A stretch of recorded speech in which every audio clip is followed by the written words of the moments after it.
Viridiana, Gastón, muchas gracias. ¿Cómo estás, Jorge? ¿Todo bien? Un gusto, como siempre, estar aquí con ustedes. Oye, interesantísimo el tema de hoy. Me adelantaba ayer, Jorge, íbamos a hablar de estos intentos durante la guerra de castas de una separación, de la creación de un país maya. Claro, ¿Se intentó? Se intentó. ¿Esa es la razón de la guerra? No, no era la razón de la guerra. Digo, al final los estudiosos te van a hablar de varias razones. No hay una sola causa. Fueron varios factores de la guerra de castas. 1847 es el año, julio de 1847, en el año que estalla la guerra de castas. Te repito, no había una sola razón. La realidad es que se armaron dos facciones, o sea, los mayas rebeldes, que así se le llamaban, de origen maya, y la población blanca mestiza del occidente, o sea, la zona de Mérida, el puerto de Sisal. Entonces hubo enfrentamiento, ¿no? Se habla de una guerra de exterminio, porque los mayas cuando tomaban alguna hacienda, alguna población, iban matando a todos los pobladores. ¿La inician los rebeldes? Sí, un grupo de rebeldes, hay que decirlo. Es un grupo de rebeldes muy específico. Cecilio Chi, Manuel Antonio Ay, de Jacinto Pato, o sea, es específico. Pues ese es el detalle. Fue cambiando conforme fue pasando la guerra. No hubo un mando unificado, también hay que decirlo. Pero la realidad es que al final el gobierno yucateco, después apoyado por el gobierno mexicano, logra contener los mayas, y los mayas se quedan en esta zona de Quintana Roo, lo que hoy es Quintana Roo. Fundan una población que se llama Chan Santa Cruz, lo que hoy es Felipe Carrillo Puerto, y es una zona que ni podían entrar el ejército mexicano, y los mayas tampoco ya no podían tomar zonas como Valladolid, ya no podían tomar zonas como Izamal. Bueno, estábamos en los primeros años de la guerra, en año 1849-1850. Recordemos, no había un líder único de los mayas. Ese fue el gran problema. No había un líder único. La realidad es que ellos estaban refugiados en esta zona de lo que hoy es Quintana Roo. El estado de Yucatán en ese momento era Campeche, Yucatán y Quintana Roo. Y aquí estaban lo que platicábamos la vez pasada, los ingleses de Belice. Estaban los ingleses de Belice dándoles armas. Les interesaba mucho que los mayas estuvieran haciendo cosas, y hay una presión al gobierno mexicano. Y esto es algo muy poco conocido, casi no se menciona, pero sí hubo intentos de los mayas por negociar con los ingleses para que los ingleses les permitieran tener una nación independiente, reconocida y protegida por Inglaterra. O sea, hubiéramos sido como una especie de colonia inglesa, la zona maya de Quintana Roo. O sea, recordemos que estaban los asentamientos ingleses. Sí. O sea, los mayas decían, este territorio, nosotros no queremos regresar a ser parte de México. ¿Te imaginas? Estaremos tomando té en Cancún. A las 5 de la tarde. Sí, claro. ¿Qué tal? O sea, es una dato interesante. Ellos decían, no queremos regresar a ser parte de Yucatán, mucho menos de México. Claro. Nos gustaría ser un país maya independiente. Ahora, perdón, justo en ese momento Yucatán está separado de México, ¿no? Para ese momento ya regresó. De hecho, la guerra de castas nos obliga a regresar a México, porque necesitamos las armas, necesitamos el dinero, porque fue una guerra de exterminio. Casi acaban con toda la población blanca. Vamos a hacer esa separación, ¿no?, de la península. Y la realidad es que aquí hay un antecedente, que esto es lo que igual aquí en la historia de Yucatán de México no notamos mucho, no lo tomamos en cuenta, que ya había una situación similar en lo que hoy es Nicaragua. Había la costa de Mosquitos. De hecho, había un rey que los ingleses apoyaron, un rey indígena, un rey nativo que apoyaron para que sea... No, era otra población completamente, no eran mayas allá, apoyan la costa de Mosquitos.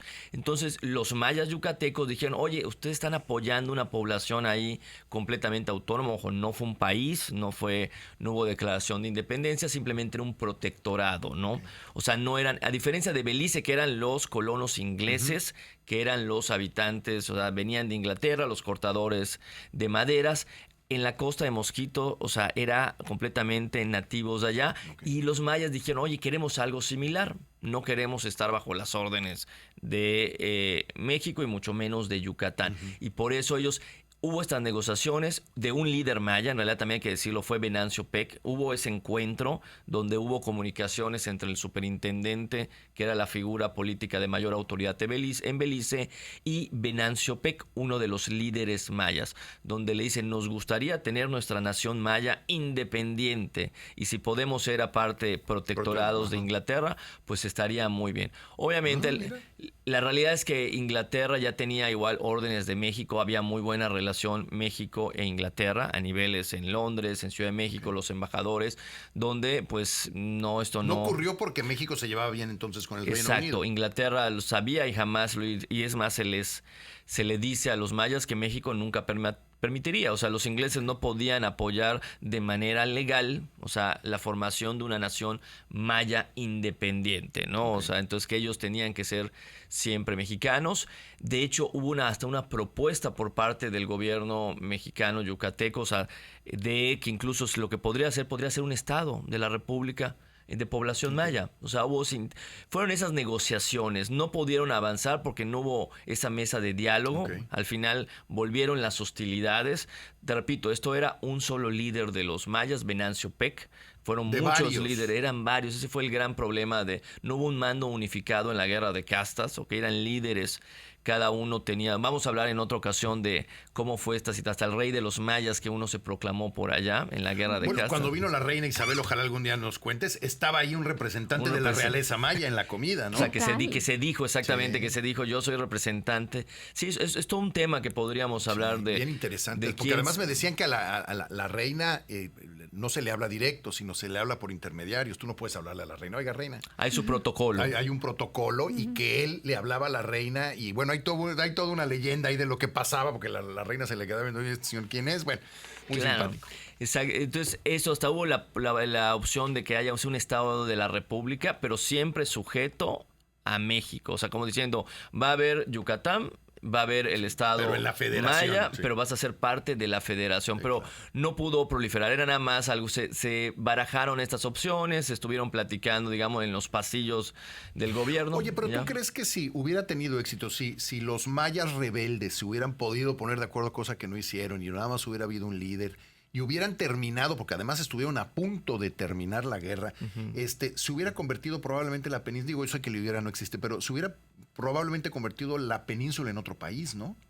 Pues hubo intento, cuando Yucatán se separó, quería ya que habían matado a los mestizos, ya que los habían expulsado, mucha gente viajó a Cuba, se fue a otras zonas, Nueva Orleans, pues podían haber tenido el territorio. La realidad es que tanto así como una nación maya, te digo, ahí la política exterior jugaba un papel importante. Estados Unidos estaba viendo lo que estaba pasando, Estados Unidos no quería que nada se moviera del tablero. Pero no podemos haber sido, como dice Gastón, una nación aparte, protegida ya sea por Estados Unidos o por Inglaterra. Como Puerto Rico, ¿no? Entonces, como está Puerto Rico, como está...